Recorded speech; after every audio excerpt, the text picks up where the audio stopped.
Hey guys, welcome to a special hot take from the Chad Prather Show.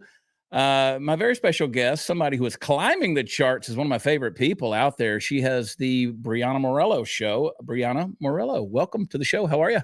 Thank you, Chad. I'm doing well. How are you? I am doing well. So you evacuated Florida. We won't say where you live, but you are somewhere in the peninsula of Florida, and with Hurricane Milton bearing down, you gathered up what was precious to you and left. Am I right on that? Yes, me and the two pups, we packed up and we left. We left on Monday, actually, and we beat everyone apparently. There were all these reports that gas stations were running out of fuel, and I mean, I had no issue. And I think people need to kind of realize you got to leave early. You got to leave once they make the announcement.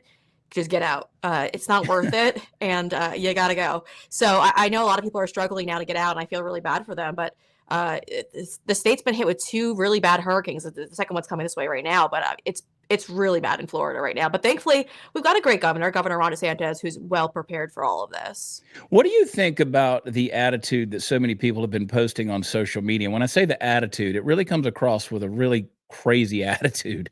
These people who are complaining about Ron DeSantis not calling FEMA or not coordinating with Kamala Harris. I mean, I was a witness of the way Ron DeSantis handled Hurricane Ian Mhm. when it came through, which was a bad hurricane, but he handled it very well. I mean, it was very, very good response time, and people were back up and running very fast. But these people are melting down, looking for any and everything they can to to blame a Republican governor like DeSantis.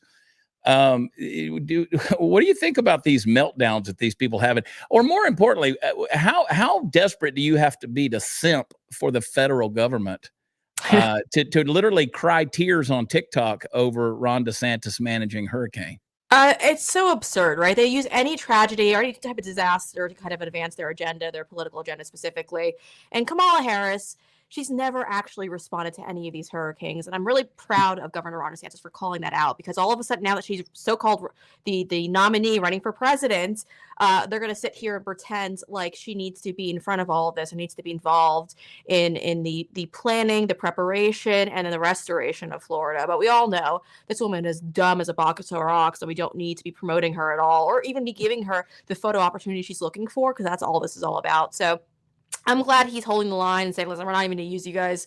FEMA's been an absolute disaster. We've been covering it on my show for a little bit, and it doesn't make any sense to call FEMA at this point, because FEMA is now, I mean, they're literally asking people, according to individuals who are in North Carolina, about their sexual preferences, and that's how they're basing their assistance off of. So it's like, when you're that absurd of an organization, you just don't even deserve a response. But thankfully, we have a lot of great states. I know the great state of Texas. I actually just received a call from my friend who's a lineman in Texas. He called me. He said, "Hey, Bree, we're on the way to Florida because we're going to be stationed there for probably about 2 weeks, helping you guys come back from the hurricane." He was asking, about where I am, if I'm still around. And I was like, no, we're leaving. We're all heading out. So, I mean, but that just shows you the level of preparation, right? People from Texas are now coming to Florida to help us out. We might not even need our federal government at this point. And I think this will be the real true kind of say in all of that, whether Republican states helping other Republican states. This might actually be a really telling moment, because I don't think our federal government is someone we should rely on ever in life, but especially when it comes to disasters like these.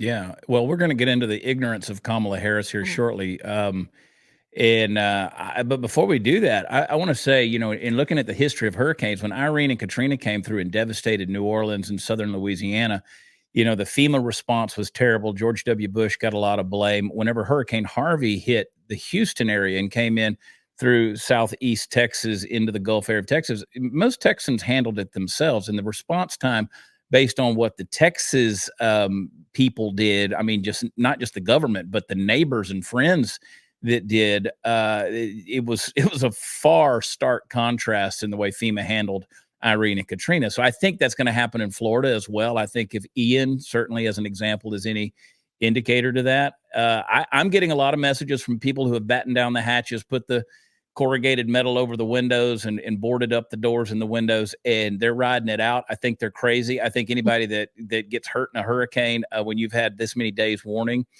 I can say you got to have something wrong with you. I'd get the hell out of Dodge like you did. Yeah. And I know where you are. I'm not going to call you out, but I recognize that conservative dad's ultra right beer wall behind you. I want to make sure everybody knows that's not your normal studio. You are this is the home away from home for now until Florida recoups. I you mean, are I'm lucky. I got great friends here in the beautiful state of Florida, Georgia. Sorry, Georgia. yeah. We've got obviously these people behind me, and we've also got my great friends who I know from baseball. When I worked over in baseball, they've been lovely and welcoming as well. So there's a lot of great Georgians here who I do love and endear. So at least we got that going for us. That's the one positive thing. You are hunkered down, waiting out the hurricane with a wall of beer behind you. I think you've got your priorities right. We're going to get you back on a full episode at some point in time because I want you to tell your story. But let me allude to it.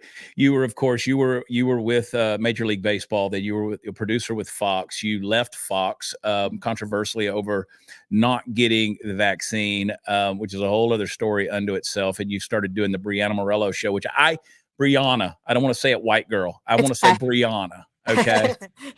I want to say it right. We go with any of it. It's okay. Yeah. So Breanna Morello show. And I love that your platform and your voice is getting bigger and bigger and just really you're popping up everywhere. And I love that. You're an intelligent woman. And I say that specifically for a reason, not just to identify you or to misgender you potentially, although I'm reasonably certain everybody picks up on the fact that you're female. But we're dealing with, I don't know if you saw the MSNBC hit where the guy said the reason Donald Trump is frightened right now is because he's up against a young, beautiful black woman. And I was like, I think he's running against Kamala Harris, who doesn't fit any of those things. That would be spot on. Yes. I know. She's conveniently black now and she needs voters. Isn't that strange? Yeah. I don't know about her being beautiful. I don't know about her being young. But hey, they're going, I mean, the guy's been shot at twice, but yeah, he's frightened by a 5'2" woman of Jamaican/Indian descent, I'm sure. But she has been doing the rounds, right? We all complained about the fact that she was not going out and doing any real true media hits. She did the deal with Dana Bash, which was, of course, chaperoned by vice presidential candidate Tim Walz. She did the hit with Stephanie Ruhle on MSNBC, where she did not answer any questions, and even Stephanie Ruhle called her out for that. She did Oprah, which was teleprompted. We saw that.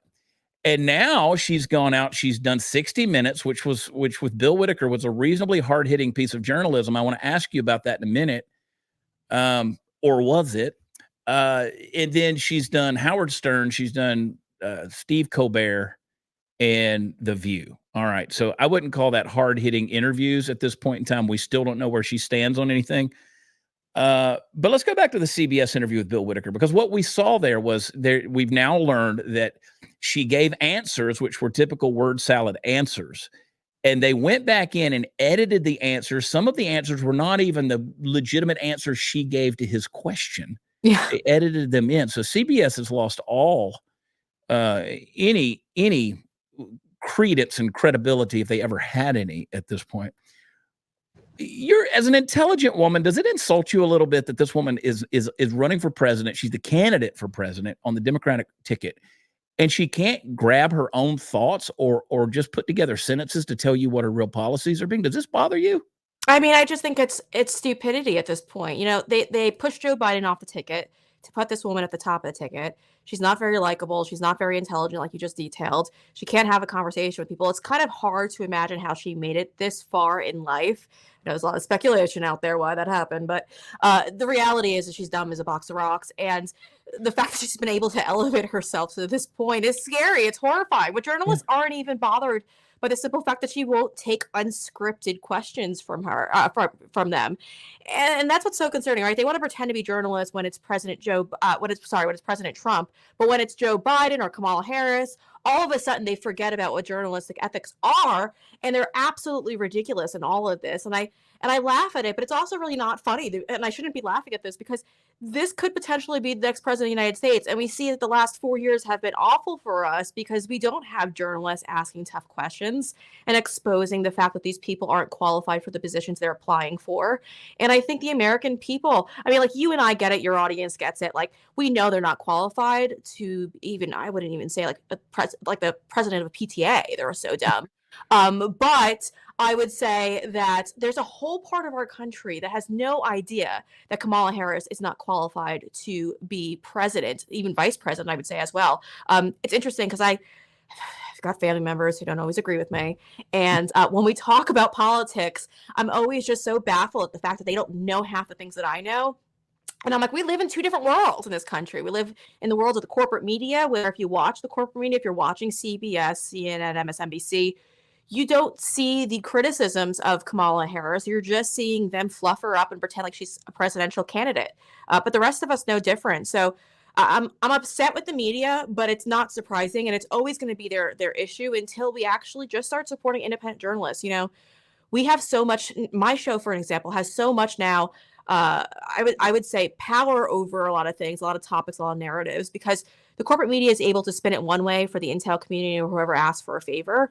But we could actually debunk it. And my audience is large enough now on X and other platforms where when people see my report, it agitates those who are trying to spin stories. And so that's what I'm thankful for the most is independent journalism, because it's Tucker Carlson, it's all these other platforms now that are doing it, are able to do it. Obviously, The Blaze as well. You guys are doing great work, especially when it comes to the latest hurricane that hit North Carolina, going through all of that. But again, it's only because hard-hitting independent journalists are going out there doing the work. Corporate media is dead. It's going to die out soon. So I'm hopeful that's what's going to save this country, is everyone turning to independent journalism. Yeah, and if you look at this downward spiral of the media, for instance, CBS, I mean, this was just a Sunday night interview. So we're just now Wednesday. That was Sunday night. So just 3 days later, they're already saying, listen, you guys have lost we know you've never had journalistic objectivity, but now you've lost any journalistic credibility. You're editing answers. That's not an interview. This is election interference. Yeah. And I don't understand why. Like, I know if I had the opportunity to sit down with Kamala Harris, it wouldn't be an easy interview for her. It just would not be, because I would do what Bill Whitaker did, but I would really press for the answers, because it's amazing to me how she says, okay, the things we have done have resulted in this happening because of the things that we have done. I mean, she takes you out a little bit in the boat and then drags you right back and never really says anything. And but it takes her 5 minutes to say that, right? And your show, to your point, like, you've created a legitimate news show with great guests, great insight, well produced, great stories. And I mean, you're really filling that vacuum that the mainstream media is leaving for the general public out there. You're filling in the gaps and filling in the voids. What do you think? Now we're what, 3 weeks from November 5th. Okay. We're 3 weeks out from Election Day.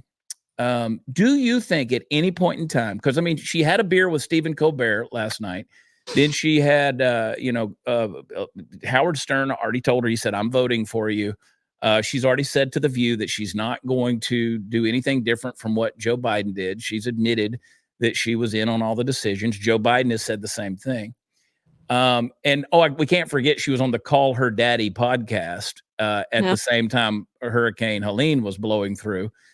And we hear stories now that there's been like physical altercations between Jill Biden and Joe's staff and Kamala's staff because Joe, in their opinion, is undermining her campaign, having a press conference at the same time she's on TV. Do you think there's any truth and credibility to that? What are these things that are sort of leaking out? What are your thoughts on that? Yeah, honestly, I gotta say, I was so Joe Biden slipped up and was speaking very highly of Governor Ron DeSantis while Kamala Harris was trying to use that as a political gain for her. Yeah. And I honestly couldn't tell, right? Because we know that he's not there. He's very much gone. And so I couldn't tell if it was intentional or if this was just just another slip up at this point. I think it's funny though, because again, it looks like they actually, probably without his consent, but maybe forged that letter where he was stepping down as the nominee, because he didn't sound like he really wanted to step down as the nominee. It sounds like he was nudged out. And there are reports that he was not doing well health-wise that weekend when all that stuff happened to him. And so that might have created that letter that was drafted out and sent out to the public and released. So I don't know. I would say this, the defenders of democracy are the individuals who we're talking about right now. They claim that they're wanting to defend democracy, and yet they continue to steal primaries, steal general elections, and just do whatever they want to do at this point. I think it's laughable, but it's also really upsetting that their own base doesn't catch on. So the fact that everyone's just backing Kamala Harris all of a sudden and is pretending like this is their nominee. We saw this when they nominated Joe Biden after Joe Biden ended up pushing everyone else. I mean, Bernie Sanders would have been their nominee in the last election, but yet they pushed everyone off the ticket for him. So they continue to manipulate and steal their own elections. Why aren't their voters infuriated by this? The fact that they can't even pick their own candidates should be infuriating. Now, you could say whatever you want. Let's say you're not a Trump supporter, you want to Governor Ron DeSantis, or vice versa. You wanted Trump, not DeSantis, and you're upset that DeSantis decided to run. At least we have our own primaries, and our party doesn't interfere in them. We allow our candidates to run, and we kind of just let it happen. So it's just, it's understandable and it's believable that there's this internal feud going on right now, but they're all bad characters. They're all bad people, and they're getting exactly what they deserve. When you sit there and you manipulate our elections, you don't hold elections, you don't hold primaries.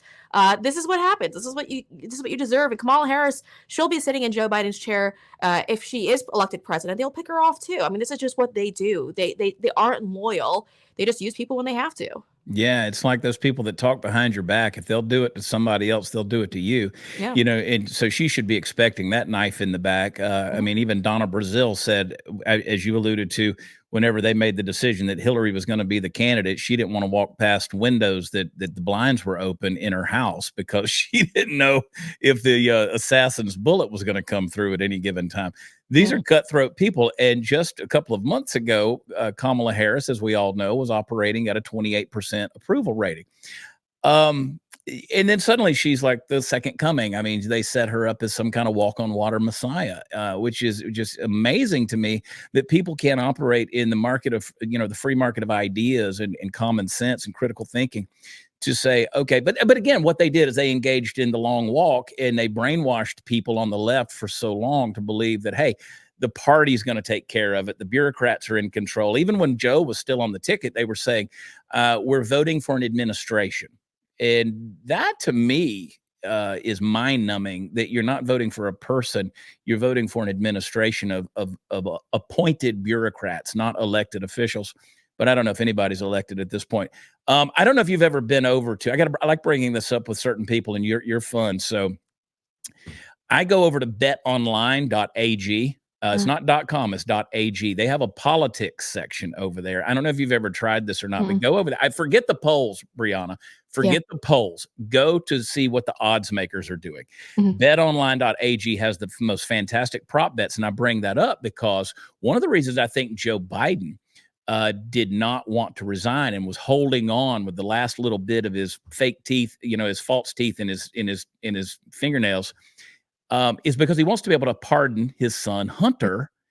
And so you can actually bet on whether or not Hunter's going to do jail time or he's going to get pardoned, or what Joe's approval rating is going to be November 1st. I mean, it's amazing the things that you can actually place money on over at BetOnline. What do you think? Do you think, and by the way, the odds on favorite bet is in that category is that yes, Hunter Biden will be pardoned. What are your thoughts? Of course he's going to be pardoned. I mean, he tried playing out in court in California just a couple of weeks ago because that tax evasion trial would have been devastating for his family. It would have unearthed everything that they tried to debunk and say was Russian disinformation, but that his family is involved in corrupt business dealings with foreign countries. And so if that were to be put on the record, that would probably open up the entire Biden regime, their whole family, all of these people to prosecution next. And so obviously, since Hunter wanted to not embarrass his family and took that plea and pleaded guilty because he didn't want to embarrass them, what he ultimately was saying was that his family's probably going to go to jail if all this stuff comes out. And so he had to take one for the team. And so there's always going to be a reward in that, right? They will allow him to pardon Hunter. I'm sure there won't be any pushback in any of that. and things will just move on. I mean, there's really never been any outrage, and I'm so enraged by it. But I know us on the right, we get upset about it. But there's never been any outrage at the fact that the FBI has this laptop. They've Mm. had it for years, and they've done absolutely nothing with this laptop. They haven't investigated any of the alleged crimes that have taken place in it, and they don't even deny it.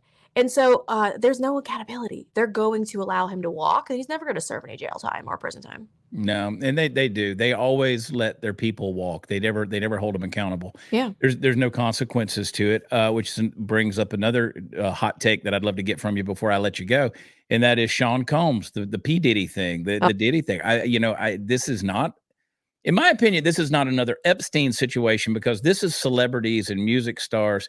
This is not necessarily government officials and DOJ members like are on the Epstein list. We'll never see mm. the Epstein list because these people who control it are on the list. That's my opinion, allegedly. But the Sean Combs list, he wasn't quite as sophisticated with his freak off parties and the baby oil and all that kind of stuff. Do you think that ever sees the, I mean, while we're talking about people that are never going to get consequences, do you think any of that stuff ever sees the light of day? And if so, does it have any ramifications on how the American people view the upper echelon / elite cabal that's in control of everything? Yeah, I don't know if it ever does. I think that they are holding him for a reason. Now, Mm, the reason why I say that is he's offered $50 million in real estate for his bail, and mm, they've denied it. Even on the appeals, they've denied it. And I think that's interesting because when the FBI raided his home, he was going back on his private jet to leave the country, and they allowed him to leave. So they were okay with it then. But now all of a sudden he's a flight risk, and they can't let him leave.